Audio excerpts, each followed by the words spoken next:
12 bölüm.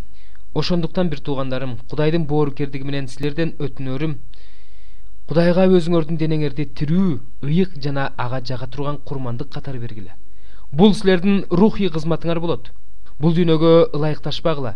Тескерисинче Кудайдын жакшы, өзүнө жаккан жана жеткилең эрки эмне экендигин таанып билүү үчүн акыл оюңарды жаңылантып туруу аркылуу толугу менен өзгөрүлгүлө. Мага көрсөтүлгөн ырайымдын негизинде ар бириңерге айтамын, өзүңөр жөнүндө керектүүдөн артык ойлобогула. Тескерисинче Кудай ар бириңерге бөлүп берген ишенимиңерге жараша туура ой жүгүрткүлө.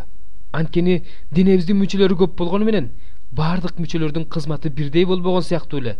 Биз да көп болгонубузга карабастан машаяктын ичинде бир денени түзөбүз. Ал эми өз-өзүнчө алганда бири-бирибизге мүчөбүз. Кудайдын бизге көрсөткөн ырайымынын негизинде ар кандай рухий жөндөмдүүлүктөргө ээбиз. Кимде пайгамбарчылык кылуу жөндөмдүүлүгү бар болсо, анда ал ишенимге ылайык пайгамбарчылык кылсын. Кимде кызмат кылуу жөндөмдүүлүгү бар болсо, ал кызмат кылсын. Кимде окутуу жөндөмдүүлүгү бар болсо, ал окутсун. Кимде насаат айтуу жөндөмдүүлүгү бар болсо, ал насаат айтсын. Кимде таратуу жөндөмдүүлүгү бар болсо, ал бирешендик менен таратсын. Кимде башкаруу жөндөмдүүлүгү бар болсо, ал бүт аракети менен башкарсын. Кимде кайрымдуулук кылуу жөндөмдүүлүгү бар болсо, ал кубаныч менен кайрымдуулук кылсын. Сүйүүңөр жалган болбосун. Жамандыктан баш тартып, жакшылык кылууга умтулгула. Бири-бириңерди бир туугандык сүйүү менен чын жүрөктөн сүйгүлө. Бири-бириңерди оозуну урматтагыла. Аракетиңерден жазбагыла. Рухуңарды жалындаткыла. Теңирге кызмат кылгыла. Үмүт менен кубангыла. Кыйынчылыкка туруштук бергиле. Туруктуулук менен сыйынгыла. Муктаждыгы бар ыйыктарга жардам бергиле. Меймандос болууга аракеттенгиле.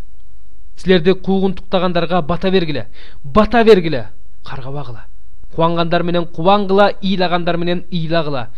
Өзара бир ойдо болгула. Өзүңөр жөнүндө жогору ойлобогула. Тескерисинче момундардын жолун жолдогула. Өзүңөрдү акылдуу эсептебегиле. Жамандыкка жамандык менен жооп бербегиле. Тескерисинче бардык адамдардын алдында жакшылык кылууга аракеттенгиле. Мүмкүн болушунча бардык адамдар менен тынчтыкта болгула. Сүйүктүүлөр, өзүңөр үчүн өч албагыла. Тескерисинче Кудайдын каарына орун бергиле. Анткени ыйык жазууда Теңир мындай дейт: "Өч меники, мен тиешесин берем" деп жазылган. Душманың ачка болсо аны тойгуз, суусап турса суусунун кандыр. Анткени ушундай кылуу менен сен анын башына чогуйосуң. Жамандыкка жеңилбе. Тескерисинче жамандыкты жакшылык менен жең.